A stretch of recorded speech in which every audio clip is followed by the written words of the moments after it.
هذا اللقاء في لقاء نصف النهائي على البطولة العربية الثلاثين التي تقام هنا في المملكة العربية السعودية، هنا في المنطقة الشرقية، على كأس صاحب السمو الملكي الأمير فيصل بن فهد يرحمه الله في النسخة الثلاثين لهذه البطولة.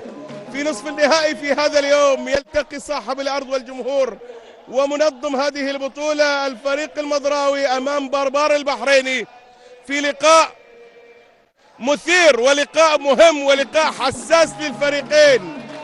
مظهر مثل في هذا اللقاء حسن الجنبي، نضال العمري، حسن الخضراوي، علي السيهاتي، مناف آل سعيد، أحمد العلي، ماجد أبو الرحي، علي الصفار، منير أبو الرحي، عباس الربح، عبد الله الحليلي، حيدر الخضراوي، محمد الزاير، والفرنسي جون بوسيدو، عباس الصفار ومحمد العباس.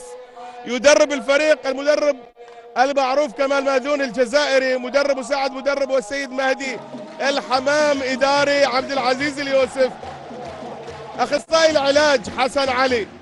ويمثل بربار البحريني في هذا اللقاء حسام محمد مدن رقم 5، عبد الإله علي رقم 6، عبد الله علي النحلة رقم 7، جعفر عبد القادر، عيسى عبد الله، أحمد محمد، محمود عبد القادر، محمد عمار، تيسير محسن، وعلي حسن، محمد جاسم المقابي، علي عباس جاسم، عواد رجب، محمد حبيب مدن، محمد عبد رب الحسين. يدرب الفريق ولد عمه ياسين الجزائري، ومساعد مدرب هو السيد محمد أحمد التاجر.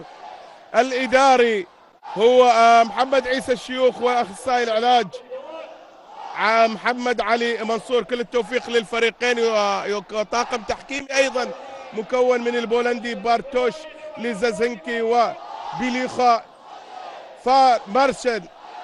بيليوخا مارشن، ومسجل ميقاتي والمسجل هو السيد نادر سويكت، ميقاتي شوقي ربيع، مراقب فني الجزائري عبد الحميد عبد الرحمن، ومراقب إداري هو الأستاذ أيضا محمد الألفي من جمهورية مصر العربية. الاحتياطي الطاقم التونسي السيد سفيان الناصري، شكري القرقوري. بالتوفيق للفريقين في هذا اللقاء الذي بدأ قبل قليل. وهنا التحايا بين اللاعبين. ماجد أبو الرحى يلعب كأساسي في هذا اللقاء، غاب دائما، كان البداية مع منير. هنا محمد العباس لاعب يلعب على مستوى صناعة الألعاب. التسديدة الأولى أتت من اللاعب نضال العمري التونسي المحترف الذي قدم يعني أتى في المباراة قبل الأخيرة من الدور الأول، أو لعب في الدور يعني 8، لا أتى في دور 8 ولعب أمام الأهلي طرابلس، وقدم عطاءات جميلة، وحضر في السوبر جلوب. أصلا أيضا لعب في السوبر جلوب الأخير التي أقيمت هناك في العاصمة قطر الدوحة. جعفر عبد القادر يلعبها لعواد رجب، عواد للمقابي، محمد جاسم لمحمد مدن، إلى جعفر ومحاولة هنا أيضا المحاولة إلى حسين علي حسين، هذا اللاعب أيضا الدولي.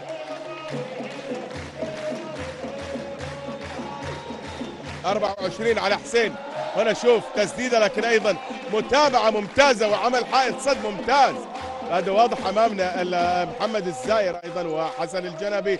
ونلاحظ ان يعني مظهر يحاول يلعب على مستوى مهاره عاليه من محمد المقابي، ودوران، يعني تخلص بشكل جميل من المدافع من محمد عباس، وجه المرمى، لكن ايضا القائم وقف لصالح.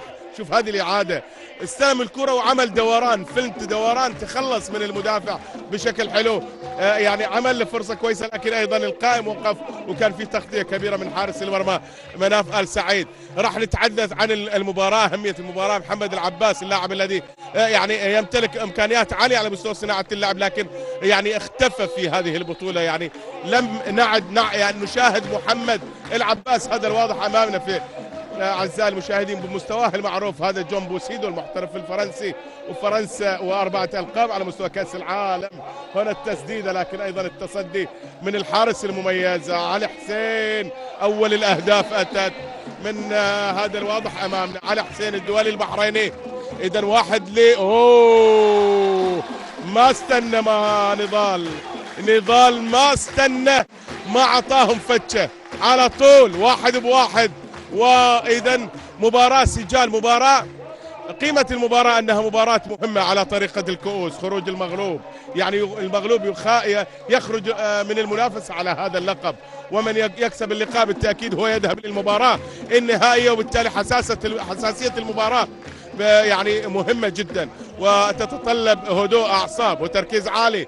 هنا جعفر والتحام أيضا من حسن الجنبي، وهنا بطاقة صفراء على حسن الجنبي يشهرها بلوخا مارتشن البولندي. جعفر عباس هذه الإعادة، وهنا حسن الجنبي وفي بطاقة صفراء، ومباراة على التفاصيل الصغيرة جدا. هذا ما تحدث يعني مدربي الفريقين سيد كمال مأدون وأيضا السيد ولد عمو ياسين الجزائريي الجنسية، إذن المدرسة الجزائرية والفريقين من الخليج، يعني نفس الرتم، أداء الفريقين متشابه إلى أبعد الحدود. الفريقين يعتمدان على السرعة وعلى الهجوم الخاطف وعلى أيضا يعني الاختراقات وبعض التسديدات من خارج منطقة. هنا التسديدة أتت من هذا اللاعب، من المحترف التونسي نضال العمري، الذي يتألق ويسجل الهدف الثاني لمضر والهدف الثاني على المستوى الشخصي لهذا اللاعب. إذا نجاح لهذا اللاعب.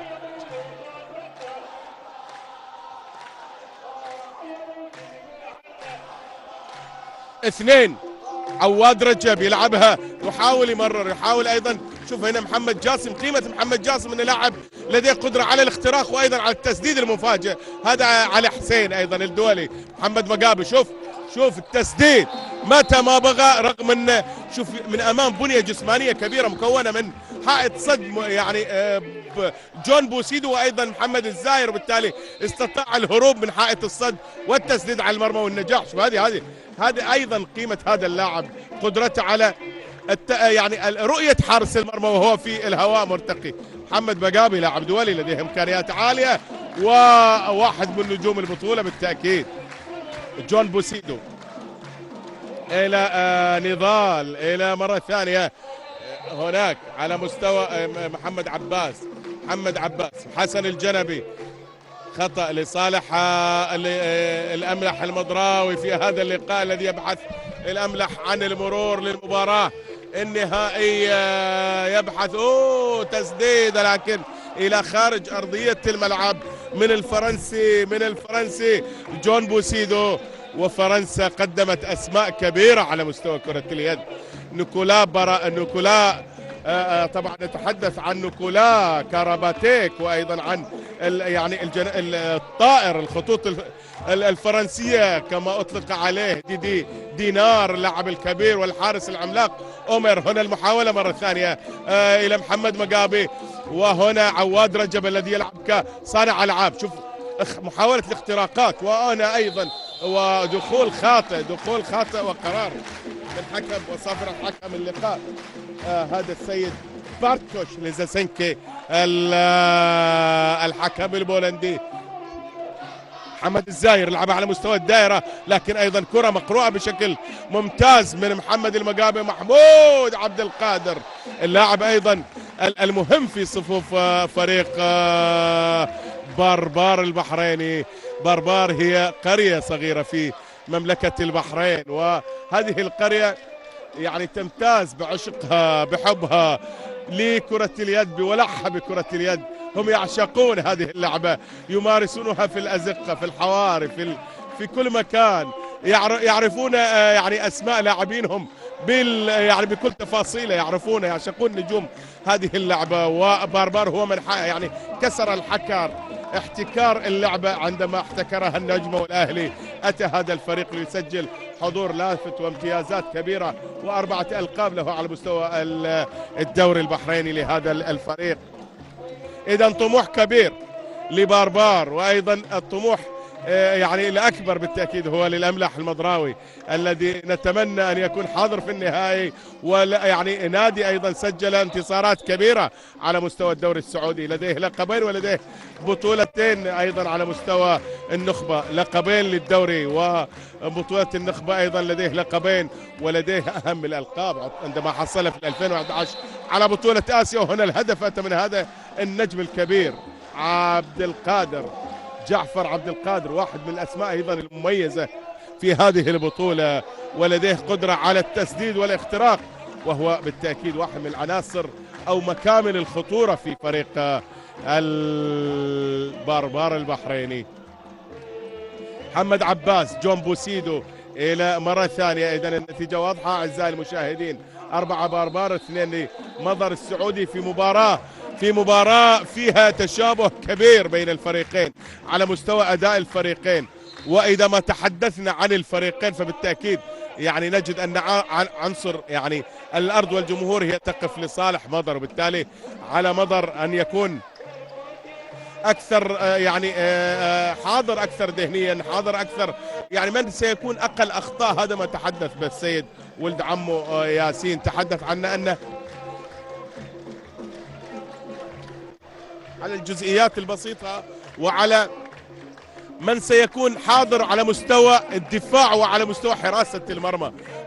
هو من سيكسب اللقاء. محمد بدن، محمد إلى يلعبها إلى عواد رجب، عواد جعفر، تسديدة حوضية لكن أيضا المتابعة كانت ممتازة. هذا هو المطلوب، مطلوب من المدافعين التركيز.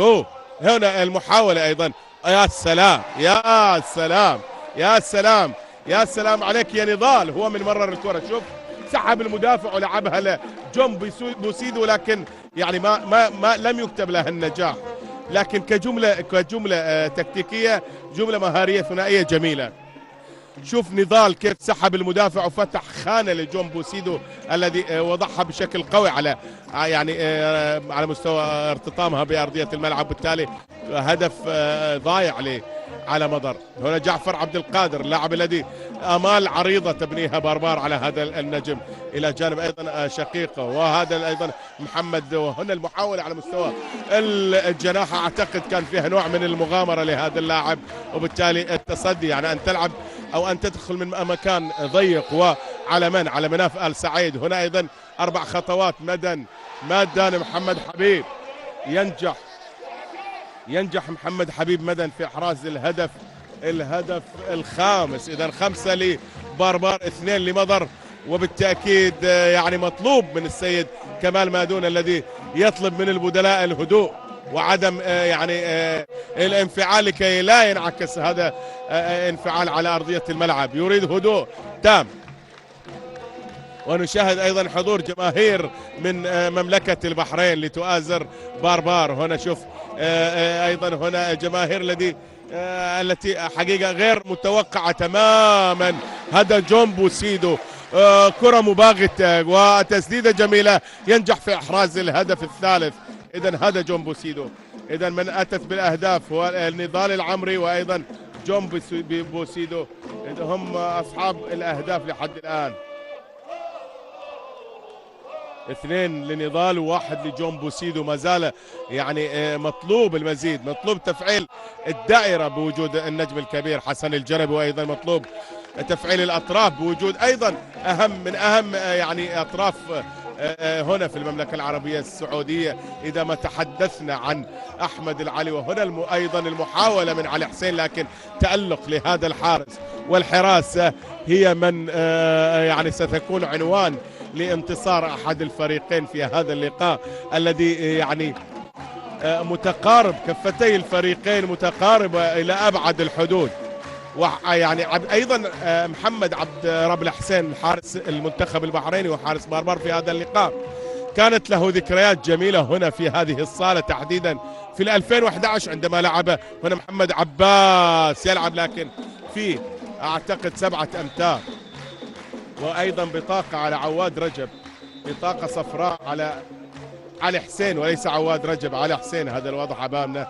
وهذا السيد بيلوخا مارتشن البولندي حكم اللقاء. شوف هنا الإعادة، هذه الإعادة. شوف دخول من طبعا من داخل منطقة الدفاع، وبالتالي 7 أمتار. وهذا جون بوسيدو، وينجح جون بوسيدو في إحراز الهدف الرابع. إذن يقلص الفارق، وبالتالي المباراة لن تذهب بعيدا. هذا ما تحدث به الكثير من النقاد، تحدثوا أن اللقاء لن يذهب بعيدا، اللقاء سيكون على مستوى التفاصيل البسيطة على مستوى الحضور الذهني، على مستوى أيضا أقل الأخطاء، من يكون أخطاءه أقل، من يستطيع أن يفك شفرة الآخر راح هو يكسب اللقاء. ولكن يبقى الدفاع والحراسة ربما يكون هي أبرز مفاتيح هذا الفوز لأحد الفريقين. محمد المقابي، لكن هذه المرة أسد آسيا مناف آل سعيد الذي طبعا مناف آل سعيد، إذا ما تحدثنا عن هذا اللاعب الذي بدأ في الثمانينات عندما كان يرافق أشقاء محمد وأيضا إبراهيم ومناف، يعني من أسرة تنحدر من أسرة تعشق كرة اليد، ولعبت كرة اليد في سنابس في نادي النور. البداية كانت لهذا النجم الكبير منذ 98 لحد الآن، أكثر من 17 سنة هو في حراسة المنتخب السعودي.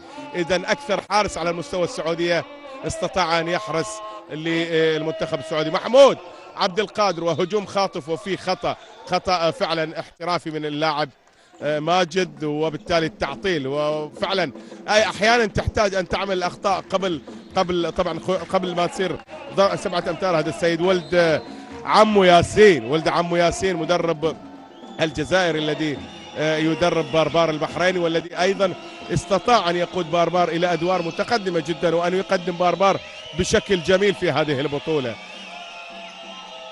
هنا نشاهد ايضا عواد الذي لعب على كسنة العاب الى جعفر، وتقاطعات جميله. هنا محمد مقابي تسديده، وهناك دخول يعني دافع الزاير من داخل المنطقه، بالتالي 7 امتار. وفي الاعاده افاده طبعا اعاده محمد الجعفر الذي دائما يضع المشاهد في التفاصيل، في ادق التفاصيل. هذا محمد الزاير من داخل المنطقه. اذا جعفر نجمين كبار وجها لوجه، لكن الكلمة هي للنجم الكبير مناف آل سعيد الذي تحدث عنه محمد المرزوق، السيد محمد مرزوق رئيس نادي المرزوقي رئيس نادي الأهلي، وقال ان يعني مناف آل سعيد ومحمد الدعيع في كرة القدم أفضل حراس أنجبتهم كرة الرياضة السعودية على مستوى حراسة المرمى. إذا ما تحدثنا عن مناف آل سعيد الاسم الكبير الذي حضر في المباراة النهائية العام الماضي عندما أقيمت البطولة في بركان المدينة المغربية، ويومها التقى الترجي التونسي مع الأهلي السعودي، وفاز الترجي بفارق هدفين. إذن حضور على مستوى النهائي موجود لهذا اللاعب، وأيضا لديه لقب عندما كان في النور في 96، واستطاع النور أن يحصل اللقب في عمان العاصمة الأردنية. هنا المحاولة الجميلة من جون بوسيدو، تألق وخداع كبير لهذا اللاعب، قيمة كبيرة هذا اللاعب. وهنا بطاقة على محمد المقابي. شوف الخداع، شوف الهروب من المدافع والمرور، وبالتالي قيمة اللاعبين القدرة على إيجاد حلول كثيرة. إذا لم ينفع هذا يأتي، إذا لا يعني عندما منع أو تم التشويش عليه على مستوى التسديد ذهب ليخترق، وبالتالي إيجاد الحلول هي قيمة للاعبين الكبار. نشاهد مرة ثانية على مستوى التقاطع على مستوى الدائرة، لكن كرة لم يسيطر عليها محمد حبيب مدن، تروح ليسيطر عليها مناف، يلعب جون بوسيدو. إذا النتيجة واضحة أعزائي المشاهدين، تعادل إيجابي 5-5. أوه يعني عامل فاصل مهاري جميل لمحمد العباس، تخلص بشكل حلو، لكن وين قابل مين؟ قابل أيضا الحارس المميز الدولي البحريني عبد رب الحسين، محمد عبد رب الحسين الدولي البحريني المميز، هذا السيد كمال مأدون. وأيضا هناك ولد عمه ياسين. الجزائر حاضرة من خلال هذا اللقاء. أيضا المراقب الإداري الفني السيد عبد الحميد عبد الرحمن ورئيس لجنة الحكام هناك في الجزائر. هنا تصدي ممتاز، عمل حائط صد على علي حسين، وأعتقد أن فيها نوع من المغامرة أن تأتي لتسدد من منطقة يعني فيها تكتل وأيضا قامات كبيرة. هنا التسديدة، تصدي رائع من حارس المرمى مناف آل سعيد. وهنا أيضا هذه يعني المفاصل البسيطة. هذه هي التفصيلات البسيطة اللي يتحدث عنها دائما المدربين. التسديد في وقت غير مناسب تماما، وأيضا خصوصا لما تكون أمام حارس قوي وخط دفاع مميز، وبالتالي صعوبة يجب أن يكون يعني التسديدة في وقت وفي مكان ممكن أن يكون نسبة عالية على مستوى إحراز الأهداف. هنا محمد الزاير جنبه سيدو يحاول، لكن أيضا في راح نشوف هذا محمد مدن، راح نشوف قرار هنا إيقاف لمدة دقيقتين على محمد حبيب مدن ابن باربار. أيضا هو يعني لعب لباربار منذ نعومة أظفاره. البداية كانت في باربار وما زال يعشق باربار هذا اللاعب، ويلعب هنا جون بوسيدو، وهنا فيه واضحة يعني على وجه اللاعب، وبالتالي إيقاف مستحق لمدة دقيقتين. وهل يستفيد المضراويون من هذا النقص؟ أيضا من ضمن هذه التفاصيل هي الأخطاء الاستفادة من الأخطاء التي ارتكبها الخصم من خلال يعني إيقاف لمدة دقيقتين، وبالتالي تعزيز يعني تعزيز الفارق العددي لدى مضر يجب أن يستفاد. هنا عدم استفادة من خلال التسديدة، أعتقد كان فيها نوع من الاستعجال من الجون بوسيدو، كان يجب أن تفعل الأطراف ويعني يعمل عملية ضغط لفتح مسافات للأطراف لدخول آمن على مستوى الأطراف، أو أيضا حتى على مستوى الدائرة، ولكن الاستعجال وأيضا يعني لم يستفد من النقص، وبالتالي ربما يعني يكون هناك أيضا خسارة. حتى هذا حسام ينزل لأرضية الملعب، حسام مدن يلعبها عبد القادر محمود. محمد المقابي لاعب لديه قدرة على الاختراقات، لكن هنا حكم اللقاء يرفع ايده، يرفع السلبي، لعبها لحسام بشكل حلو، لكن حسام لم يسيطر على الكرة. حسام هو ما سيطر على الكرة، بالتالي راحت واحدة من الهجمات الثمينة لصالح باربار.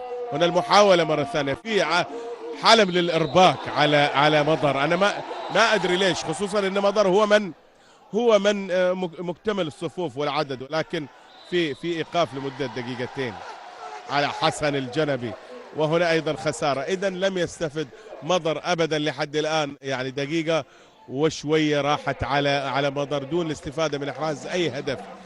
هنا من الأخطاء راح نشوف الإعادة. عيدها يا بسام، عيدها يا محمد الجعفر. شوف هنا الخطوط دخول، لكن شوف هذا علي حسين، كان يفترض علي حسين هو من يتم ايقافه.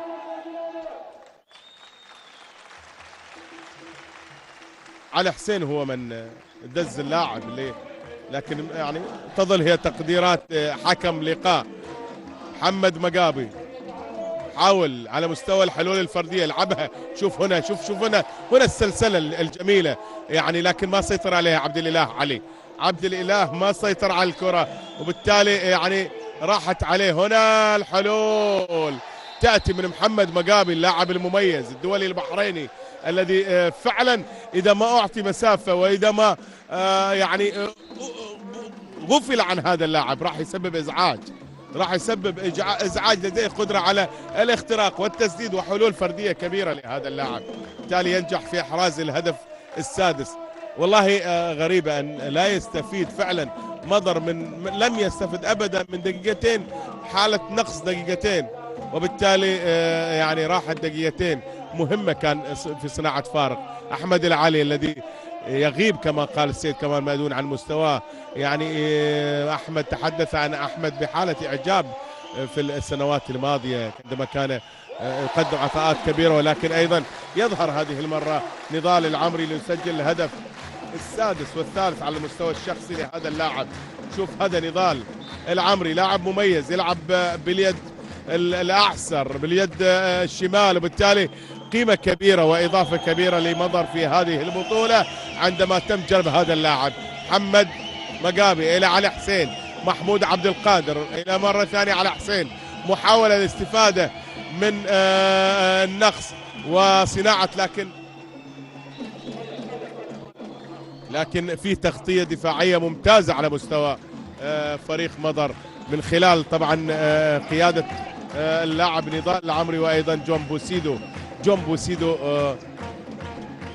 لديه قدرة دفاعية ممتازة على مستوى 6 أمتار. نلاحظ أن يعني البنية الجسمانية إلى جانب طبعا نضال، وأيضا اللاعب جون بوسيدو معهم حسن والزاير شكله كتلة بشرية كبيرة، لكن هناك نزول أو يعني ملامسة لخط الستة على محمد حبيب مدن، وبالتالي كرة لصالح مضر. نتمنى من الأملح المضراوي أن يستفيد من هذه الأخطاء. هي مباراة الاستفادة من أخطاء الفريق الآخر. الفريقين لديهم نفس الهوية، نفس طريقة اللعب، في تشابه كبير على مستوى الفريقين، حتى على المستوى البدني للفريقين هناك تشابه كبير، وبالتالي يعني التفاصيل الصغيرة هي الأهم في هذا اللقاء. وأيضا حضور الحراسة مهم جدا، راح يلعب دور كبير مناف آل سعيد إذا ما فاز مضر، والذي نتمنى بالتأكيد الفوز. وهنا التسديدة تأتي، وهذا هو مطلوب فعلا.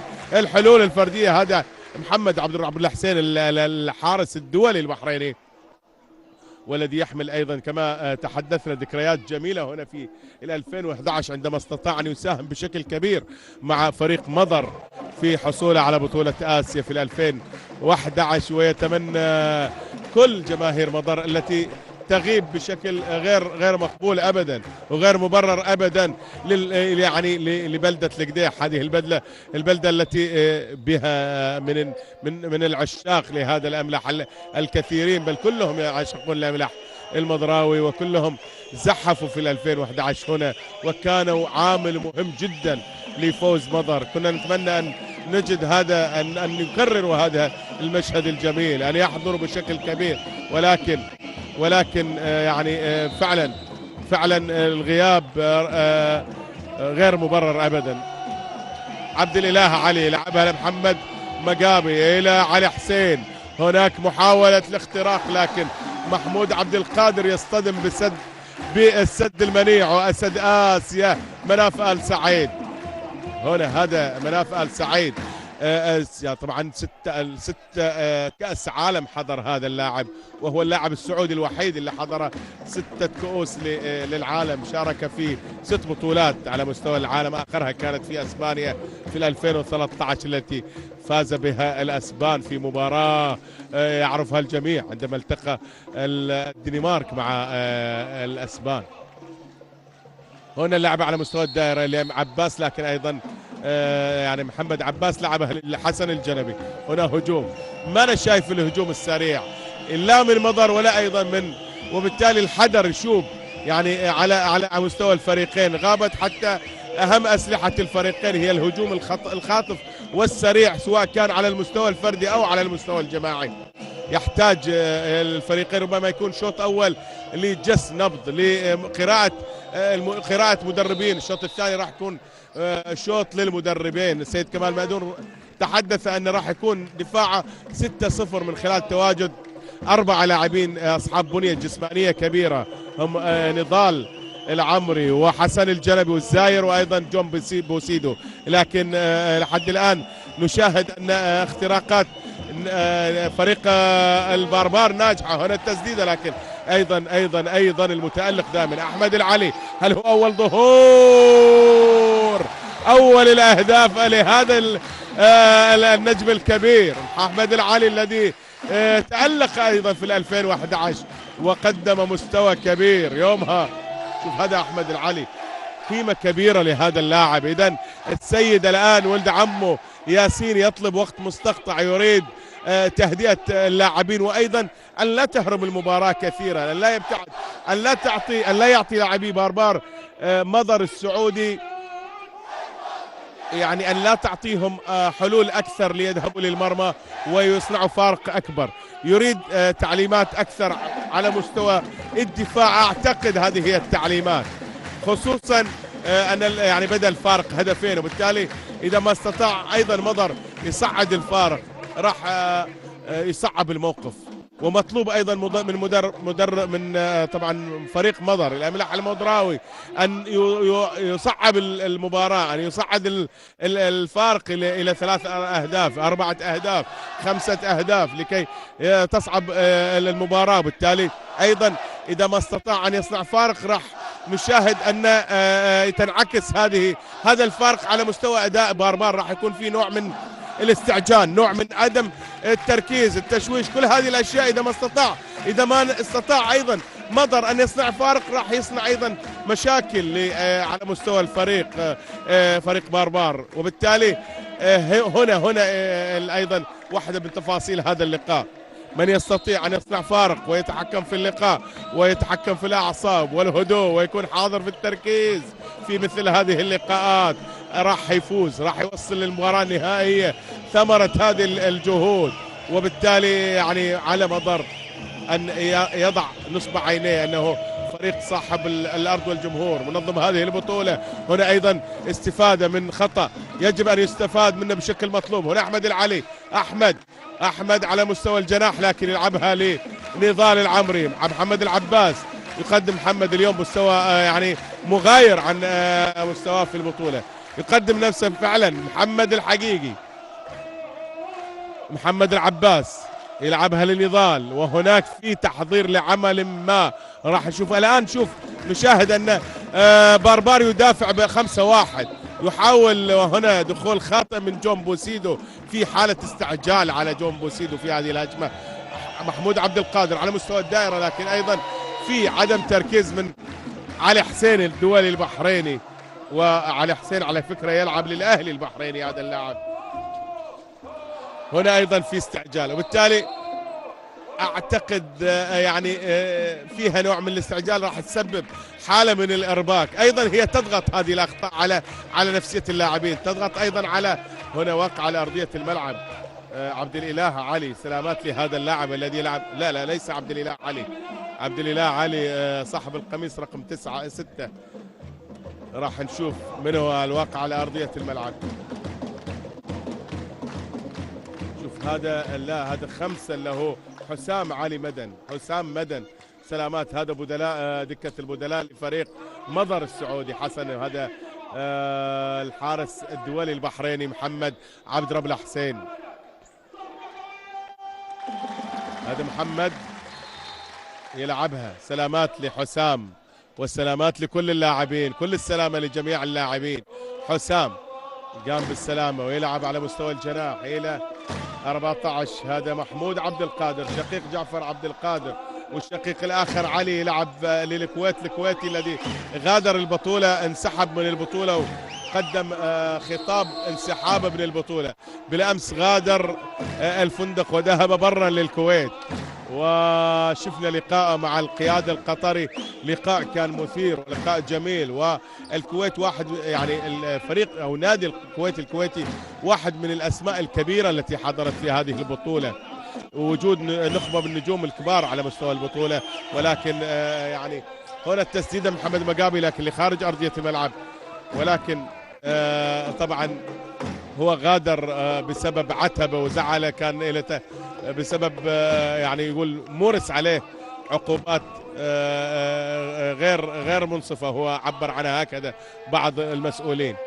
وبالتالي هدف جميل من حسن الجنبي ومتابعة ممتازة لهذا اللاعب النجم الكبير. متى ما حضر حسن أيضا السيد كمال مأدون تحدث عن النجم الكبير حسن الجنبي، وقال ان حسن يعني 50% هو حاضر بمستواه، غاب بسبب طبعا الايقاف، اثر عليه كثير الايقاف، وبالتالي مستواه ما زال في يعني قليل. مستواه يطلب من حسن ان يبذل قصارى جهده ليساهم بشكل كبير، لان حسن قيمه كبيره على مستوى الدائره وايضا على مستوى بث الروح في اللاعبين، قائد بشكل جميل وكبير، وهو العمده، هو عمده القديح الذي اذا ما حضر بروحه، اذا ما حضر ايضا بحضوره البدني وحضوره الذهني على مستوى تحركات الدائره وايضا شحذ للهمم اللاعبين وبث الحماس فيهم،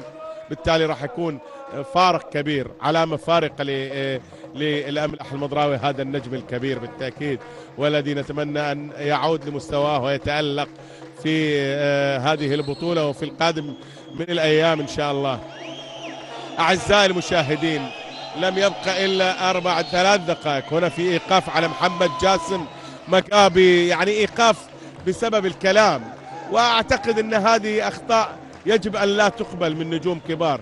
ابتعد عن الحكم، أنت لاعب، عليك أنت تركز كلاعب، لا أن تدخل في حوارات جانبية مع الحكم، وبالتالي لن يتراجع الحكم عن قراره ولن تؤثر على الحكم في قراره. وراح شوف الآن، شوف هناك جدل، هناك اعتراض راح ينعكس على أداء الفريق إذا ما تم الشوشر على اللاعبين من خلال، شوف هنا طبعا هذا إداري الفريق السيد طبعا محمد عيسى شويخ يتحدث مع حكام اللقاء.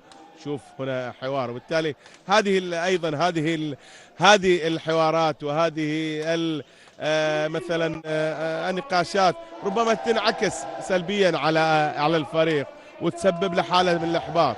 يجب ان نبتعد عن مثل هذه المواقف. انا كلاعب دولي علي ان اركز كلاعب، انا كلاعب موجود في ارضيه الملعب ان اركز كلاعب، ابتعد عن كل ما يعكر صفو ذهني. انا اريد ان اكون حاضر، الذهنيه يجب ان تكون حاضره على مستوى اللاعبين في مثل هذه المباريات الحساسه التي لا تحتمل اخطاء كثيره ولا تحتمل مثل هذه الاحداث. شوف هذا محمد احمد التاجر المساعد المدرب يتحدث مع السيد محمد الالفي الذي لعب مع نادي الهلال. هذا السيد محمد الالفي اللاعب والحكم، وكان لاعبا يلعب في جمهورية مصر العربية، ولعب هنا مع الهلال السعودي، ولعب كثيرا وحصل مع الهلال السعودي على كأس طبعا الأمير سلطان بن فهد.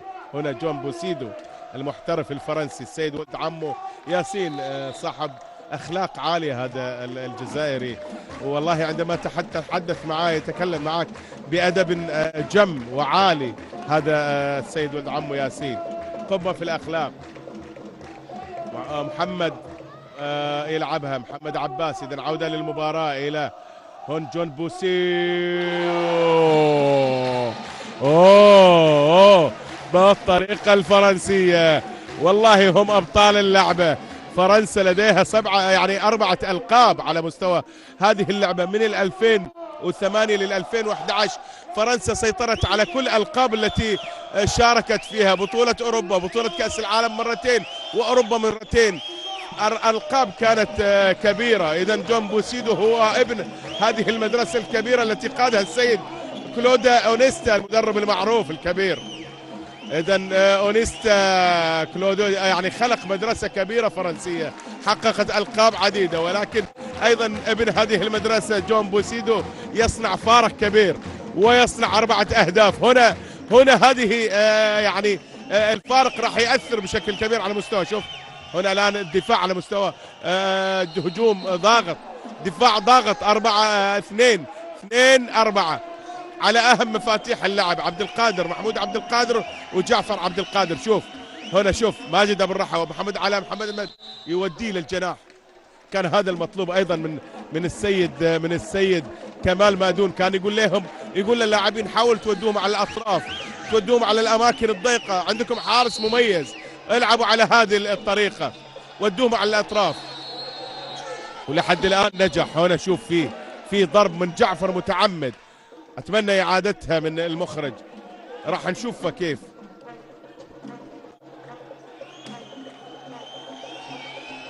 شوف جعفر شوف في ضرب متعمد واضح، ولكن ما لاحظ الحكم. هنا الحكم رافع يده،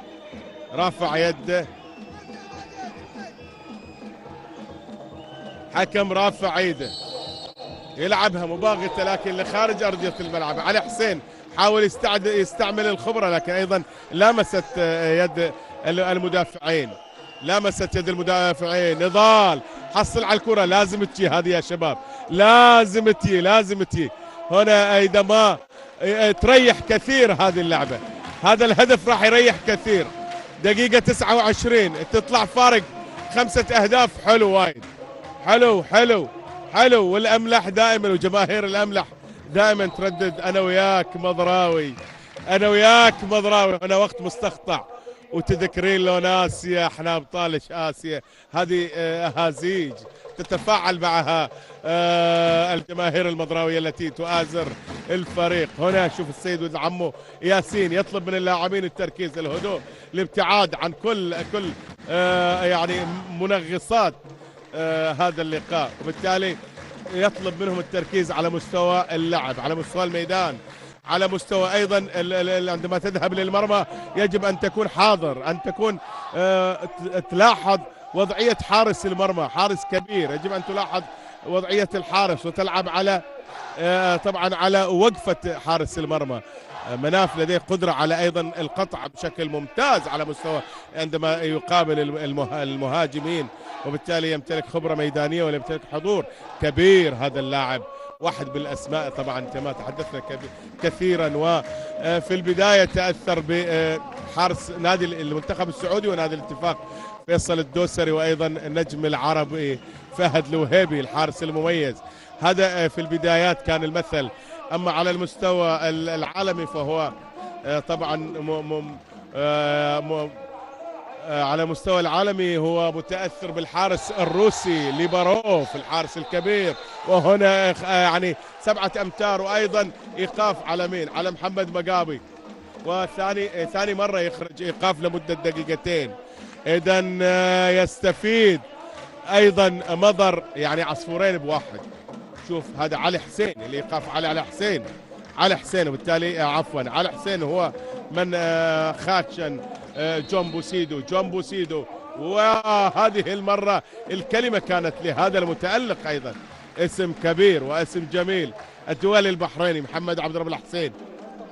شوف حضور ممتاز، قطع على الكرة بشكل حلو من هذا اللاعب، لديه قدرة عالية على قراءة أفكار اللاعبين. هنا قيمة الحراس الكبار. محمد مدن يلعبها إلى محمود عبد القادر، محمود لديه حلول فردية، لكن هذه المرة الحلول كانت عند محمد العباس. جون بوسيدو ويضرب ما يرحم هذا اللاعب، اضرب لا ترحم، ايوه يصنع فارق، يتفاعل الجماهير. شوف هنا اللقطة الجميلة، هنا الإعادة. وفي هذه اللحظات أعزائي المشاهدين ينتهي اللقاء أو ينتهي الشوط الأول بتقدم فريق الأملح المضراوي 11-6 لباربار. إذا لم يبقى إلا أن أترككم أعزائي المشاهدين استراحة بين الشوطين لنعود معكم أيها الأعزاء إذا ما كنتم في الوطن العربي الكبير في إتمام الشوط الثاني. لا تذهبوا بعيدا، استودعكم الله. السلام عليكم ورحمة الله وبركاته. في مباراة نصف النهائي من البطولة العربية الثلاثين التي تقام هنا في المملكة العربية السعودية، هنا في المنطقة الشرقية في مدينة الدمام. انتهى الشوط الأول أعزائي المشاهدين بتقدم فريق مضر السعودي 11-6. مباراة أو شوط كان شوط متعب، شوط قوي، شوط أيضا فيه قوة دفاعية كبيرة من خلال يعني واضح من خلال الأهداف. هنا هذا طبعا خطأ لصالح فريق باربار البحريني، وهذا اللاعب عبد الله علي النحلة، وهذا طبعا اللاعب عبد الله علي هناك خبر يوم قبل 3 أيام يعني يتلى مولودة اسمها هدى جعلها الله من مواليد السعادة وأقر بها عين والديها. هذا عبد الله علي طبعا كل يعني كل التوفيق لهذا اللاعب عبد الله علي الشهير بالنحلة، هناك في مملكة البحرين يسمون النحلة. هذا عبد الله علي أبو هدى. هنا المحاولة يلعبها بشكل حلو على مستوى الجناح، وخطأ لصالح مضر الذي شوف بدأ يتحرر لاعبينه هنا. ما زال يعني في حالة من الارباك على مستوى، راح اتحدث على مستوى طبعا تسديدة اللاعبين. لو نلاحظ ان الاهداف من مين راح نقول بعد شوي. هنا على مستوى الجناح بشكل حلو ماجد، لكن ايضا التصدي كان من حارس المرمى عبد الرب الحسين محمد المحترف او الحارس البحريني الدولي، وهنا اتت التسديده من محمد مدن. ما زال هناك حاله من الخوف على مستوى او يعني الارباك على مستوى التسديد على محمد عبد الرب الحسين الذي لعب مع مضر السعودي. بالتالي لو نلاحظ الاهداف 6 أهداف سجلها المحترف جون بوسيدو، وايضا 3 أهداف لنضال حسن الجنبي سجل هدف، والجناح احمد العلي سجل هدف، وبالتالي غابت الاهداف على مستوى اللاعبين. اعتقد ان في حاله خوف يجب ان ينزع هذه الحاله او الرهبه من حارس المرمى. يعني هذه الرهبة انتزعها فعلا جون بوسيدو المحترف الفرنسي لازل، لكن ما زال يعاني منها بعض اللاعبين من يعني مواجهة الحارس الكبير محمد عبد رب الحسين. وهذه الذهنية يجب أن تمحى، أن تختفي هذا التفكير. هنا شوف جون بوسيدو لأنه ما عنده هذه العقدة، ما عنده هذا الحرص أو الخوف من الحارس المرمى محمد عبد رب الحسين، وبالتالي يسجل بأريحية الهدف السابع على المستوى الشخصي لهذا اللاعب. على المستوى الشخصي 12 على المستوى الفريق 12 لمضر 7 لباربار في مباراة يعني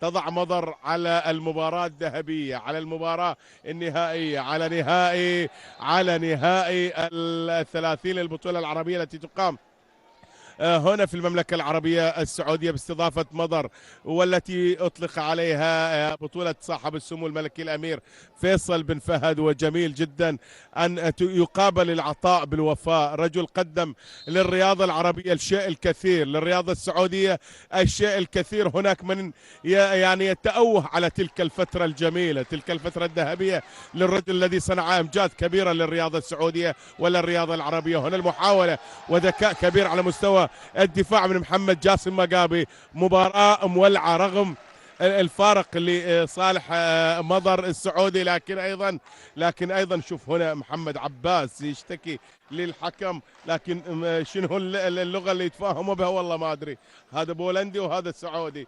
شوف في يعني هناك تمزيق لقميص محمد العباس. مباراة قوية، مباراة شادة، مباراة فيها من الحماس الشيء الكثير، فيها من ايضا التحامات، راح نشوف التحامات كبيرة على مستوى الدفاع.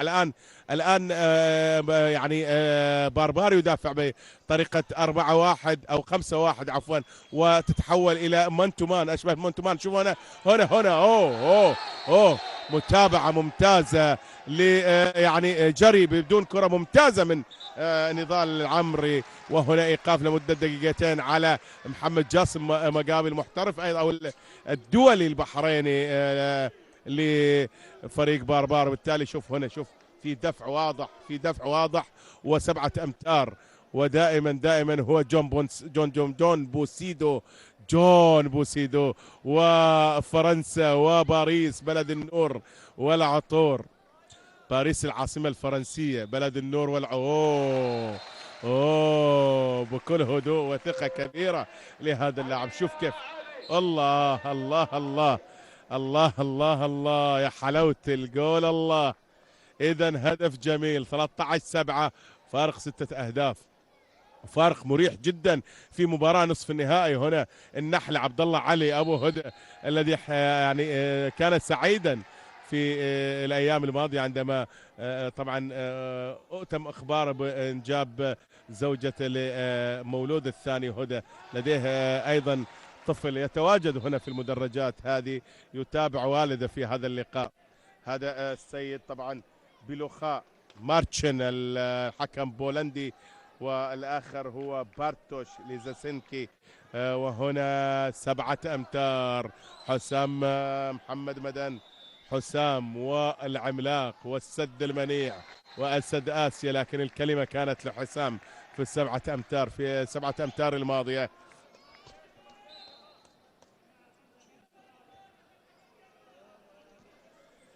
إذا أعزائي المشاهدين ما زلنا معكم في نصف نهائي مهم، نصف نهائي يضع الأملح المضراوي، يعيد المضراويون بالذاكرة إذا ما وصل للنهائي العربي بالذاكرة، عندما كان في 2011 عندما استطاع أن يصل للمباراة النهائية من أمام الخليج.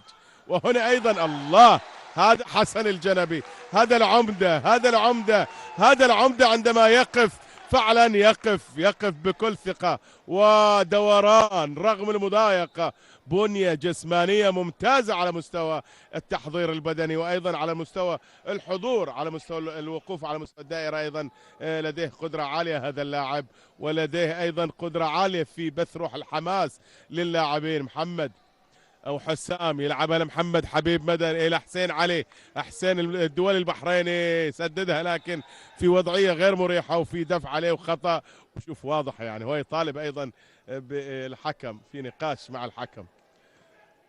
في حوار بينه وبين الحكم، يعني زعلان، كان وده يكون في يعني عقوبة، يتمنى أن يكون في نقص، لكن ما يعني الحكم، قرارات الحكم هي من يعني من يجب أن تحترم في كل الظروف، كل المواقف.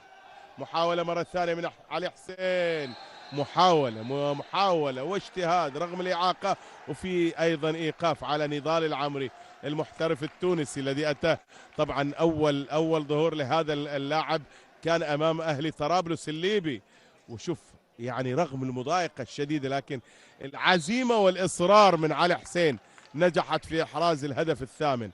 إذا 8-14 فرق ما زال 6 أهداف وفارق مريح. لكن ايضا شوف نلاحظ الان طريقة دفاع فريق البربار البحريني، يلعب 5-1 على مستوى جون بوسيدو اكثر لاعبي فريق الاملح المضراوي تسجيلا للاهداف، لديه 7 اهداف على وهنا ايضا حوار ساخن بين الفرنسي جون بوسيدو وايضا النحلة عبد الله علي.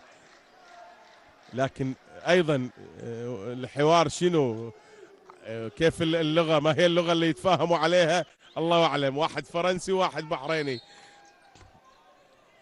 هنا جون بوسيدو سدد، لكن هذه المرة كانت قراءة ممتازة من الحارس المتألق محمد عبد رب الحسين، حارس الدولي البحريني الذي اتى من اهلي، يلعب مع نادي الديه، طبعا هذا مع نادي الديه محمد، وايضا كانت لديه تجارب عديده على مستوى الاحتراف، لعب للاهلي ولعب للديه ولعب لباربار، لعب لمدار السعودي، لعب لعده انديه يعني على المستوى المحلي او على المستوى الخليجي، اذا لديه تجربه عريضه. هذا جعفر ايضا عاد هنا التحام مع العمده حسن الجنبي.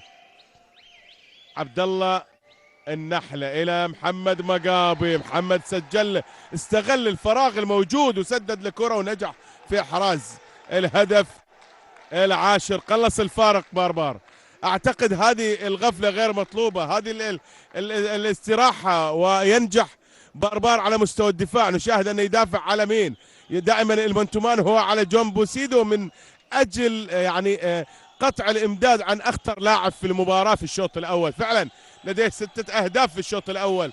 مباراة على المستوى الدفاعي مباراة صعبة جدا، إذا ما تحدثنا عن 6-11 كانت نتيجة، يعني نتيجة الشوط الأول، بالتالي كان شوط القيمة الدفاعية عالية فيه، والأداء الدفاعي كان عالي على مستوى الدفاع وعلى المستوى أيضا الحراسة، وبالتالي يعني هنا قيمة مثل هذه اللقاءات. دائما نشاهد أن مثل هذه اللقاءات فيها من يعني الحذر وفيها من التحركات الدفاعية دائما تكون عالية وطاغية. هنا المحاولة من نضال، لكن هناك مشي بالكرة، وبالتالي كرة لها صالح باربار البحريني. جعفر عبد القادر كان يعني ايضا استطاع دفاع مضر فعلا ان يحد من خطورة هذا اللاعب بشكل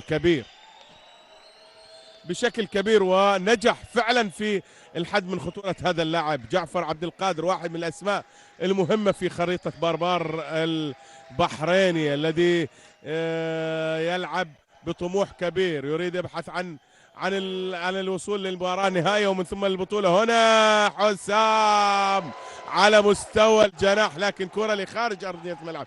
أيضا هناك في خوف من لاعبي باربار في مواجهة أيضا مناف آل سعيد، يظل الحراس أسماء كبيرة، وبالتالي قد تسبب حالة من عدم يعني الثقة. هناك حراس مرمى يستطيعون أن يفرضوا هيبتهم على أرضية الملعب، وبالتأكيد الاسمين كبار والاسمين مؤثرين على مستوى هنا في الخليج، يعني أسماء كبيرة. هذا جون بوسيدو وتقاطعات، شوف تحركات الآن محمد ومحاولة الاختراق وينجح في طبعا الحصول على خطأ، يعني كان لو مشى شوي على مستوى 6 أمتار كان راح يحصل على 7 أمتار. شوف لكن متابعة أيضا الدولي على حسين، شوف هذا نضال وهروب جميل من المدافع، وأيضا ارتقاء وتسديدة جميلة. هذا نضال العمري الذي طبعا أتى من تونس، يلعب في تونس في النجم الساحلي. هذا اللاعب لاعب صاحب قيمة كبيرة على مستوى الخط الخلفي، يمتلك يد شمال حلوة على المرمى. هنا جعفر عبد القادر الى محمد مقابي، اخطفها منه بشكل حلو. الله محمد عباس، الله عليك محمد عباس، خطف الكرة من محمد مدن مباغته، يعني استفاد من ان محمد قاعد يدرب الكره، بالتالي يعني اعتقد ان الدربله في مثل هذه الحالات فيها نوع من التعطيل للعب. ما مفروض ابدا يعني التدريب ان تدرب الكره في وقت تحتاج الى ان يكون ادائك سريع. مرر الكره، تخلص من الكره من اجل خلق مسافات ومساحات لمرور لاعبين. محمد عباس يلعبها لنضال العمري، نضال وتقاطعات. حسن الجنبي بدأ ياخذ وضعه في هذا اللقاء وفي هذه البطولة. هنا المحاولة على مستوى الحلول الفردية من اللاعب محمد عباس، لكن أيضا يصطدم بالنجم الكبير جعفر عبد القادر. وهنا جعفر يطلب من حكم اللقاء يعني دخول لأرضية السماح لي يعني عامل الصالة أن يدخل لينظف أرضية الملعب أو يمسح أرضية الملعب من البلل حفاظا على سلامة اللاعبين. وطبعا واحدة من أهم يعني التي يبحث عنها الحكم هي سلامة اللاعبين دائما.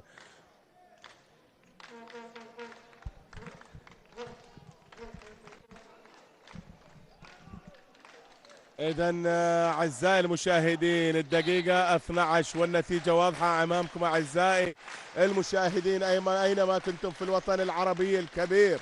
لقاء يجمع مضر السعودي مع باربار البحريني في نصف نهائي، وأيضا هناك نصف نهائي آخر راح يجمع النور السعودي مع أيضا مع مين راح يجمع مع القيادة القطري، واحد من أقوى المرشحين في هذه البطولة. لكن أيضا عامل الأرض والجمهور هي لصالح النور اليريور الذي قدم عطاءات كبيرة. هنا المحاولة والتسديد،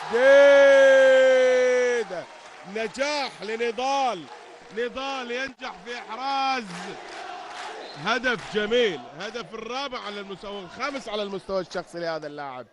شوف هذا، شوف محمد يقول ما شوف انتم مغطين علي، في تشويش علي من قبل المدافعين. وهنا قيمة اللاعب الذكي، اللاعب الكبير نضال العمري يستغل أيضا حالة التشويش الدفاعي على حارس المرمى ويسدد كرة مباغتة، ينجح في إحراز هدف. الآن شوف الدفاعات، إذا ما أراد يعني باربار العودة عليه أن يدافع متقدم أو يبحث على الأقل عن قطع الامدادات عن أخطر اللاعبين، عن جون بوسيدو وأيضا نضال. الآن ينزل اللاعب علي السيهاتي كصانع ألعاب وأيضا كواحد من الأسماء التي لديها حلول على مستوى التسديد والحلول الفردية. وهنا محاولة من ماجد وفي إيقاف لمدة دقيقتين. وهنا واعتراض من محمد مدن على حكم اللقاء، على السيد بارتوش ليزنسكي الحكم البولندي، وإيقاف لمدة دقيقتين. راح نشوف على مين، ربما تكون على محمد مقابي، ولا يعني إذا محمد مقابي راح نشوف على مين، على جعفر عبد القادر. يعني جعفر عبد القادر يعني تلعب ضد باربار ناقص، ومين جعفر عبد القادر. اعتقد يجب الاستفاده من هذا النقص الكبير فعلا في على مستوى العددي وعلى مستوى القيمه المهاريه للاعب. جعفر عبد القادر يغادر ارضيه الملعب لمده دقيقتين بسبب الايقاف، وبالتالي على مدار ان يستفيد من هذا النقص كعدد وايضا كقيمه فنيه، خروج لاعب مهم. وبالتالي عليك يا مضر، عليك يا احمد العلي ان تفعل ايضا المستوى الجناح. لم نشاهد ظهور لاحمد العلي على مستوى الجناح خصوصا في ظل هذا النقص. راح نشوف احمد راح صاحب قيمه كبيره على مستوى الجناح وهو الدول السعودي. لكن ابداع ومتابعه ممتازه من اللاعب ايضا الدولي الاخر ماجد ابو الرحى. ممتاز منك يا ماجد، متابعة ممتازة. تسديدة كانت من بوسيدو وتصدى لها، لكن أيضا المتابعة كانت حاضرة من ماجد، لعبها بشكل حلو. كان يعني رؤيته للحارس المرمى كانت ممتازة، بالتالي استطاع أن يستفيد من تقدم الحارس، لعبها لوب. إذا هنا أيضا هذه يعني نموذج رائع يقدم ماجد جملة جميلة في قدرة اللاعب على أيضا صناعة الحلول عندما يحاول الحارس إفساد الهجمة عليه، حاول يضيق عليه من خلال خروجه، لكن أيضا وكان مناظر للحارس، وبالتالي لعبها لوب. أيضا هو أوجد حل آخر، وهذه هنا قيمة اللاعبين التي لديها قدرة على ردة الفعل السريعة، وأيضا أن إذا ما أراد حارس المرمى أن يباغتك أن تباغته. وهنا جماهير الأملاح المضراوي تحضر لتؤازر، تحضر لتساند هذا الفريق الذي لديه طموح كبير، يبحث عن بطولة، يبحث عن بطولة، يبحث عن ذكرى الجميلة، الذكرى التي كانت في 2011 عندما حضر هنا في النهائي الكبير، عندما قابل في بطولة آسيا التي أقيمت أيضا على هذه الصالة. يومها قابل مين؟ قابل السد اللبناني، قابل السد اللبناني. وقبلها كان أيضا نهائي آسيا كان أيضا بين مضر وأيضا السد اللبناني، لكن في تلك المرة في 2010 كان في هناك في العاصمة بيروت، في العاصمة بيروت ست الدنيا عاصمة لبنان. لكن هذه المرة عندما حضروا هنا إلى الدمام كانت الأمور مختلفة تماما. يومها في بيروت فاز السد، لكن عندما حضر هنا كانت الزعامة الآسيوية للأملاح المضراوي. محمد مدن إلى علي حسين، إلى حسام مدن، إلى النحلة عبد الله علي حسين النحلة أبو هدى يحاول يقدم هدية للطفلة الجميلة التي حضرت في هذه البطولة قبل 3 أيام. هنا علي حسين، لكن أيضا يصطدم بالدفاعات القوية للفريق الأملح المضراوي الذي نتمنى من أعماق القلوب أن يكون النهائي سعودي خالص، وأن أيضا يكرر 2009 عندما حضر على مستوى بطولة آسيا. أتحدث عندما حضر النور والأهلي في نهائي سعودي آسيوي بطعم السعودي، وأحد يعني أيضا الجماهير التي تحضر لتؤازر الأملاح المضراوي. إذا إصغار في الأعمار، نتحدث إصغار أطفال وأيضا كبار شباب. هذا السيد حسن أحد لاعبين نادي مضر القدامى يحضر لي أيضا يساند. مطلوب من الكل هنا حسن الجنبي، وفي 7 أمتار كان الدفاع من داخل منطقة 6 أمتار، بالتالي ممنوع غير مسموح لأي مدافع أن يدافع من هذه المنطقة. هنا حسام والنجم نجم الآسيوي، لكن هذه المرة أيضا ينجح للمرة الثانية حسام في إحراز الهدف، يعني 7 أمتار على مناف آل سعيد.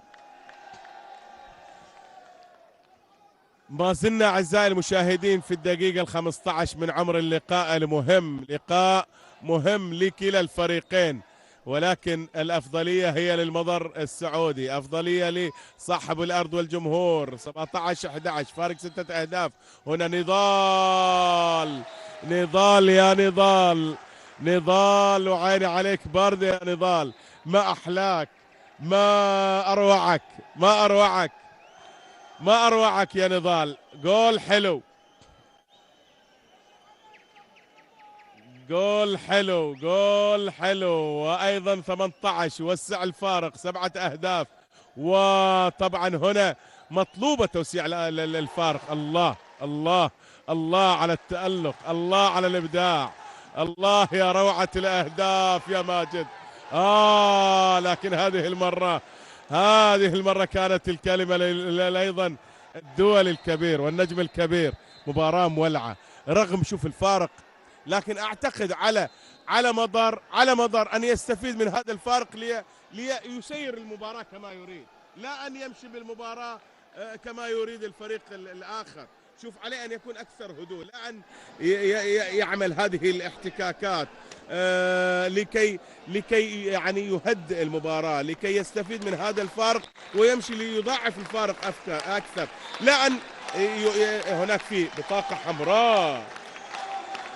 حمراء بسبب 3 إيقافات على مين؟ حسن الجنبي. إذا خسارة كبيرة، أعتقد خسارة كبيرة. كان على حسن أن يتصرف بذكاء أكبر، أن يترك هذا، دعه يسجل إذا ما كان هناك أهم ومهم. المهم أن تبقى في أرضية الملعب، أنت لاعب صاحب قيمة كبيرة. لكن شوف هنا بطاقة حمراء، وبالتالي مضر يخسر خدمات لاعب كبير ولاعب مؤثر حسن الجنبي. لكن أيضا هناك فارق مريح، عليهم أن يتعاملوا مع هذا الفارق. علي سيهاتي، جون بوسيدو المحترف الفرنسي، وهنا نضال الى احمد العلي. احمد ما زال احمد غايب عن مستواه. الله يا جون، الله يا جون يا ابو سيدو، الله يا جون يا ابو سيدو، صاحب الحلول، صاحب الحلول الممكنه والغير ممكنه، صاحب امكانيات كبيره، يتالق يتصاعد مستوى هذا النجم الكبير متى ما يعني 9 أهداف على المستوى الشخصي، اعتقد انها يعني نسبه عاليه جدا على مستوى تهديف لاعب كره اليد. هنا التمريره الذكيه اتت من اللاعب عبد الله علي، ويا ريت لو نشوف الاعاده، والله تمريره ذكيه. احب هذه الجملات، احبها، يستفيد منها. لا البدايه من البدايه من البدايه من البدايه للعزيز الغالي محمد الجعفر. اعاده هنا، شوف اشبه بالمنتومان او منتومان الان، يريد الاستفاده من النقص والحصول على الكره باسرع وقت ممكن. هنا جون بوسيدو يحاول ايضا هو الاخر ان يبحث عن حلول فرديه، صاحب بنيه جسمانيه وصاحب ايضا قدره على يعني ان يذهب الى المرمى باريحيه كبيره. هنا نضال علي السيهاتي، علي السيهاتي، هناك مشي بالخطوات، مشي بالخطوات على علي السيهاتي. وهنا محمد مدن ينجح في احراز الهدف ال 13 او 14 19، فارق 5 أهداف، وعليهم ان على مضر ان يكون اكثر هدوء، ان يسير، لا يستعجل، لا يستعجل. وايضا يعني هناك صحيان، حاله صحيان لفريق باربار، لكن عليه ان على مضر ان لا يعطي فرصه لباربار ان يصحى. امكانيه العوده امكانيه كبيره ما تحدثنا، فارق ال5 أهداف ليست شيء صعب في ظل يعني 13 دقيقة متبقية من عمر المباراة، وبالتالي على مضر أن لا يتراخى، أن لا يعطي مجال لباربار أن يمشي بالمباراة، أن يمشي للعودة للمباراة. هنا نضال، لكن أيضا القائم هذه المرة يقف لصالح باربار. هذا علي السيهاتي يحاول هو الآخر على مستوى الحلول الفردية. الله، نجح في إحراز هدف ال20، الهدف ال20 وصل، الهدف ال20 وصل من ابن سيهات، من علي السيهاتي، اللاعب الذي طبعا استعان فيه نادي مضر من نادي الخليج. واحد نادي الخليج ايضا يحمل لقبين على مستوى هذه البطولة، لديه لقب حصل عليه في دمشق في العاصمة السورية، ولقب آخر في 2002 عندما هنا أقيمت هذه البطولة في هذه القاعة. وبالتالي السعودية لديها 5 ألقاب على مستوى هذه البطولة، لقبين للأهلي، لقبين للخليج، وواحد للنور. والنور متواجد في هذه البطولة ومتواجد في هذا النصف النهائي في هذه الأدوار، ويعني بعد قليل راح يكون المباراة بصوت الزميل منصور دبيس. هنا المحاولة، لكن أيضا كرة يقطعها جعفر عبد القادر لعلي حسين. الله عليك يا أسد آسيا مناف آل سعيد، تصدى لكرة جميل، روغان ودوران، وفي بالتأكيد في استبعاد، قرار سليم، في يعني إعادة مطلوبة علشان يعني يشاهدها الجمهور. خلي شوف الجمهور، شوف في على الوجه.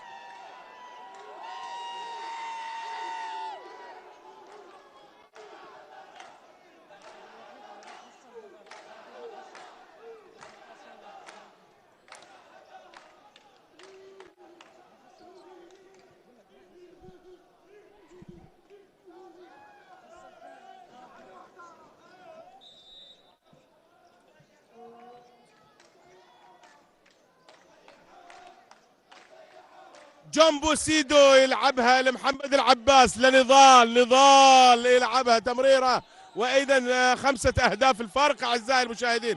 هنا جون بوسيدو مرة ثانية يحاول. الله عليك يا جون بوسيدو، هو ابن المدرسة الفرنسية التي قدمت ايضا الاسماء الكبيرة على خطى دينيار، اللاعب الاسطورة الفرنسي، على خطى نيكولا كراباتيك اللاعب ايضا الفرنسي الكبير، على خطى بارتش. اسماء كبيره حضرت في الخارطه الفرنسيه، واسماء كبيره ايضا قدمها المنتخب الفرنسي، و4 ألقاب على مستوى كاس العالم. اذا فرنسا صاحبه يد طولة على مستوى هذه اللعبه، ولديها أسماء كبيرة ونجوم كبار، وفرنسا واحدة من الأسماء الكبيرة على مستوى كرة اليد، وبالتالي جون يأتي بهذا الإرث الكبير وهذا الإرث المرصع بالذهب. وطبعا أنجبت أسماء نيكوبالو اللاعب الأشول الذي يلعب على مستوى الجناح، واحد أيضا من الأسماء الكبيرة. أكاماري، ويعني أسماء لا تعد.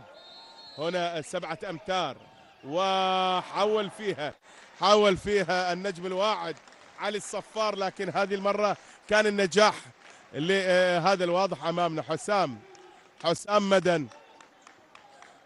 مدن الكلمة إلى هذا اللاعب. إذن يعني 10 أهداف على المستوى الشخصي لجون بوسيدو، اللاعب الذي أتى من فرنسا ليساهم مع فريق مضر، فريق الأملح المضراوي في هذه البطولة. كل التوفيق للأملح المضراوي الذي نتمنى أن يكون حاضرا في النهائي. هنا محمد عباس إلى نضال، والله ما أروعك، تلعب على كيفك، تسدد على كيفك. يا سلام على الارتقاء، يا سلام على الهروب من أيضا حائط الصد والقدرة على التسجيل. هذا تيسير الحارس أيضا الذي يأتي بديلا لمحمد عبد رب الحسين. تيسير محسن يوسف، هذا اللاعب هو ابن باربار أيضا، البداية في باربار وما زال يعشق باربار. هنا عبد جعفر عبد القادر، غاب جعفر، فعلا كان فيه يعني عمل كبير على الحد من خطورة هذا اللاعب وقيمة هذا اللاعب، وبالتالي نجاح كبير للسيد كمال مأدون الذي تحدث أن راح نسيطر على مكامن الخطورة ومفاتيح اللعب لفريق. لعبة جميلة من هذا اللاعب محمد مقابي، هو أفضل اللاعبين في باربار، أعتقد أفضل اللاعبين على مستوى التهديفي والأداء، على مستوى صناعة الحلول الفردية لهذا اللاعب محمد جاسم مقابي. أيضا هو لاعب دولي بحريني، حضر في كأس العالم، مثل منتخب البحرين في كأس العالم. هنا السيد هذا بيلوخا مارتشن الحكم البولندي. منتومان، يعني لا بديل عن المنتومان للبحث عن التقليص، فيها نوع من الاستعجال، نضال، لاعب كبير لكن معليش.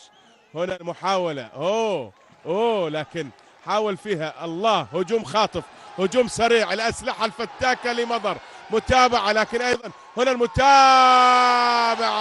يا سلام على دفعة ودفعتين وثلاث، مرة واثنين وثلاثة. شوف لعبها مناف بشكل حلو. أحمد العلي حاول يتفنن فيها، حاول فيها نضال، يأتي من الخلف محمد العباس لينجح في خطف الكرة. وها مطلوب المتابعة، أكيد مطلوبة المتابعة، وأيضا مطلوبة الروح القتالية في مثل هذه الأدوار وهذه المواقف. هنا المحاولة من حسام مدن، لكن أيضا في خطأ، أو هذا محمود عبد القادر، أيضا اللاعب الدولي البحريني محمود عبد القادر، شقيق جعفر عبد القادر، وأيضا شقيق علي عبد القادر الذي يلعب له. هنا اللعبة الجميلة من محمد مدن على مستوى الدائرة لعلي حسين اللي لعبها كهدف. 18، إذا 18 لباربار، 23 لفريق الأملح المضراوي. إذا فارق 5 أهداف. جون بوسيدو المحترف الفرنسي. ماجد أبو الرحى، هناك تقاطعات ومنتومان. يا حلاوتك، يا حلاوة، نضال سجل الهدف الحلو الجميل. يا سلام يا نضال، يا سلام، نضال يتألق، نضال يبدع في هذا اللقاء ويقدم أروع اللقطات، أجمل الأهداف من هذا الأعصر الأيسر. نضال على مستوى الدائرة، إذا نجاح، لكن أيضا تصدي جميل ونجاح أروع من اللاعب، من الحارس الرائع جدا، الحارس مناف آل سعيد. مناف فعلا مناف استطاع أن يحد كثيرا من خطورة لاعبي باربار، وأن يصنع أيضا فارق على مستوى الحراسة هنا في فريق نادي مضر السعودي الذي استعان به من نادي الأهلي. وطبعا البداية كانت في سنابس نادي النور. هنا شوف شو الله على محمد عباس، يا سلام على هذا اللاعب صاحب الإمكانيات العالية الذي متى ما قدم مستواه الحقيقي قادر أن يقدم أيضا عطاءات كبيرة. شوف الآن السيد ولد عمو ياسين يطلب وقت مستقطع طبعا يبحث عن العودة للمباراة. 4 دقائق أو 6 دقائق إمكانية العودة في كرة اليد ممكنة جدا، ما في شيء مستحيل في كرة اليد، يعني 6 أهداف أو 5 أهداف أو حتى 7 أهداف إمكانية العودة في 6 دقائق إمكانية كبيرة جدا. وبالتالي التعليمات تأتي من أجل الهدوء، من أجل التركيز، من أجل أيضا التحسينات الدفاعية. إذا ما أردت أن تفوز، هو تحدث معي هذا السيد ولد عمو ياسين، قال أن التحسينات الدفاعية هي مفتاح الفوز لدينا. إذا ما استطعنا أن نكون حاضرين على مستوى الدفاع وعلى مستوى الحراسة راح نفوز نكسب هذا اللقاء. وبالتالي أعتقد في هذه اللحظات هو يبحث عن هذه المفردات، عن هذه التعليمات، التركيز على مستوى الدفاع والتسكير بالشكل المطلوب، إغلاق المنافذ، عدم إعطاء الفرص لإيجاد حلول لمضر. أعتقد هذه هي أكثر التعليمات راح تكون حاضرة. هنا حوار بين محمد الزاير الذي لم نشاهده في هذا اللقاء أبدا، لا نعرف أن هذا اللاعب لديه إمكانيات عالية، لديه قدرة على الحلول، لكن لم نشاهد هذا اللاعب. وأتذكر عندما كان في نصف نهائي آسيا في 2011 كان نجم اللقاء على الإطلاق عندما قابل حقيقة عندما قابل نادي الخليج في تلك البطولة في 2011، ولكن الآن هو يغيب عن مستواه في هذا اللقاء. محمد مقابي، عواد رجب إلى علي حسين محاولة التسديد، حاول فيها مناف لكن أيضا الحظ خدم علي حسين. شوف هذه الإعادة، شوف سددها، قطع عليها مناف لكن راحت. معليش تظل اسم كبير وتظل واحد من الأسماء المهمة في حراسة كرة اليد السعودية، بل ربما تكون أهم حارس في كرة اليد السعودية. 17 سنة هو يعني يحكم سيطرته على حراسة المنتخب السعودي منذ 89 لحد الآن. هنا محمد عبد رب الحسين أيضا الحارس الدولي الكبير والمعروف وصاحب القيمة الكبيرة على مستوى حراسة المرمى. علي حسين يلعبها، مطلوب من طبعا إذا ما أراد يعني باربار العودة أن يكون حاضر على مستوى التهديف، لكن فعلا يعني محمد مقابي هو أفضل لاعبي باربار في المباراة على مستوى الأداء الفني. شوف يعني يرتقي ويصر على التسديد من حتى من أمام يعني بنيات محمد الزاير كان مغطي عليه على مستوى صناعة حائط صد، لكن إصراره وقدرته على الارتقاء بشكل عالي أعتقد يعني قاعد يسوي شغل جميل وشغل كبير، وهو أفضل لاعبي باربار في هذا اللقاء. غاب النجم جعفر عبد القادر، لم نشاهد جعفر الذي نعرفه تماما صاحب الإمكانيات العالية، لكن أيضا التحسينات الدفاعية والطرق الدفاعية هي من حدت من خطر هذا اللاعب أو خطورة هذا اللاعب. وبالتالي القراءة الممتازة للسيد كمال مأدون الجزائري، وأيضا الأداء الرائع لمدافعي مضر الذي فعلا حد من خطورة هذا اللاعب بشكل كبير جدا، وبالتالي يعني أراح كثيرا فريق مضر نفسه من عبء كبير.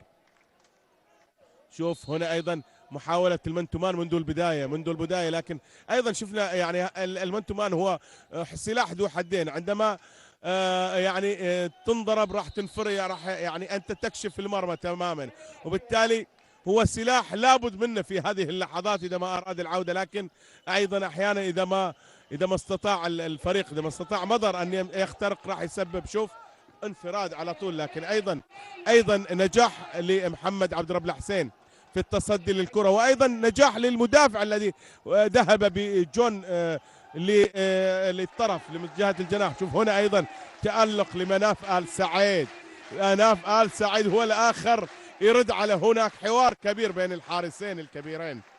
يعني إذا محمد صد يقول لك مناف أنا أصد، أنا أكثر منك خبرة يا محمد، أنت نجم كبير، لكن الخبرة هي لصالحي. وهنا محمد الزاير يضع الهدف. ربما يعني زميلي منصور دبيس يقول أنا أتوقع أن المباراة انتهت بهذا الهدف. هذه قراءة، ولكن على أرض الواقع 4 دقائق لا، إمكانية العودة موجودة، لكن النفسية، الحالة النفسية للفريق المضراوي والأداء الجيد أعتقد يعني صعوبة كبيرة. هناك صعوبة كبيرة. هناك سلامات لمناف آل سعيد. سيد كمال مأدون الذي طبعا الذي أتى ليقود الأملاح المضراوي في هذه البطولة وأيضا في هذا الموسم، دربه في قبل موسمين. والقديح هذه القرية التي تقع في الشمال الغربي لمحافظة القطيف، وعدد سكانها ترواح في هناك من يتحدث عن 37 ألف نسمة لهذه البلدة، وتشتهر بالعيون والمزارع البساتين يعني النخيل، وأيضا فيها من الأشياء الجميلة هناك في هذه البلدة. راح نتحدث بعد قليل بعد هذه الهجمة. وهنا الروعة لهذا الفرنسي برائحة العطور الفرنسية، يسجل جون بوسيدو على طريقة الكبار. هذا الفرنسي ابن فرنسا يأتي ليسجل الهدف ال11 على المستوى الشخصي، والهدف رقم 27. 6 أهداف فارق. أعتقد فعلا المباراة يعني حسمت في هذه اللحظات. هذا السيد كمال مأدون دائما هو يعني متجهم. هذا المدرب شديد، شخصية شديدة، ودائما يعني حالة الغضب وحالة الترقب، لا يقبل يعني حتى في حالة الفوز دائما يبحث عن الجدية في الأداء. هو مدرب جاد جدا. هذا جعفر عبد القادر سجل له هدف 22. هنا شوف المنتومان ولا شيء غير المنتومان. راح نشوف هنا محمد عباس ومحمد الزاير، الاثنين لديهم قدرة على المرور وعلى الحلول الفردية. شوف لعب على مستوى الدائرة، لكن أيضا متابعة عواد رجب، إبعاد الكرة لخارج أرضية الملعب. وهنا محمد عباس يلعبها إلى نضال والتسديد، لكن أيضا كان في تصدي. وهنا واقع على أرضية الملعب نضال العمري. وسلامات لهذا النجم الكبير الذي تألق وقدم عروض قوية على مستوى هذا اللقاء وسجل أهداف عديدة، وكان فعلا كان واحد من نجوم اللقاء إلى جانب أيضا جون بوسيدو النجم الأبرز في هذا اللقاء، وأيضا مناف آل سعيد. والفريق بشكل عام على مستوى الدفاع والتحسينات الدفاعية كان بشكل عام، لكن هذا الواضح أمامنا هو واحد من النجوم الكبار الذين غابوا تماما على مستواهم. لديه إمكانيات عالية هذا اللاعب أحمد العلي يعني. وسلامات لنضال. وهنا شوف السيد كمال مأدون يعني يتحدث مع حكم اللقاء ويقول كان في ضرب متعمد للنجم نضال العمري. هذا محمد عبد الرب الحسين، واحد ايضا من النجوم التي تتواجد هنا في هذه بطولة تحمل اسم عزيز على قلوبنا، صاحب السمو الملكي الامير فيصل بن فهد رحمه الله، الذي قدم للرياضة العربية الشيء الكثير، وقدم ايضا للرياضة السعودية الشيء الكثير. وكما اسلفنا هناك آهات على الأيام الجميلة والأمجاد الكبيرة التي صنعها هذا الرجل الذي غادر الدنيا ورحمة الله عليه. ونتمنى أن تعود الرياضة السعودية إلى ذلك العهد الكبير وذلك العهد الذي ملأ الدنيا بالأمجاد، عندما أحضر الذهب والكؤوس والألقاب. إذن جميل أن يقابل العطاء بالوفاء. وهنا التمريرة الجميلة الذكية، قل ما شئت، قل شعرا أو نثرا على هذه التمريرة، والله حلوة، والله روعة من الفرنسي جون بوسيدو. التمريرة كانت الذكية من جون بوسيدو، وحط له ماجد يعني حط كرة لماجد على طبق من ذهب. لقاء انتهى فعليا اللقاء انتهى، فارق 4 أهداف، ولم يتبقى إلا الثواني القليلة في لقاء نستطيع أن نقول مبروك للأملح الموضراوي وصوله للمباراة النهائية. إذا مضر يكرر ويعيد التاريخ مرة أخرى، يعيد تاريخ 2011 عندما لعب على نفس الصالة المباراة النهائية. هنا التمريرة لمحمد مدن من الجناح، ويحرز محمد مدن الهدف 25. مبروك لمضر وصوله للمباراة النهائية. حظ أوفر لباربار الذي قدم أيضا وشاطر زميله وشقيقه الفريق المضر السعودي مباراة جميلة. مبروك لمضر، حظ أوفر لباربار. ألف مبروك لمضر السعودي وصوله للمباراة النهائية. ونتمنى أيضا أن يصل السعودي الآخر النور اليريور في لقاء آخر بعد قليل راح يكون بصوت الزميل منصور دبيس. إذا نعاود التبريكات للإدارة ومسؤولين للاتحاد السعودي، واللي أيضا صاحب السمو الملكي الأمير نواف بن فيصل رئيس الرئاسة العامة لرعاية الشباب. ومبروك لكل السعوديين وصول المضر السعودي للمباراة النهائية في البطولة 30. على المحبة اجتمعنا أعزائي المشاهدين.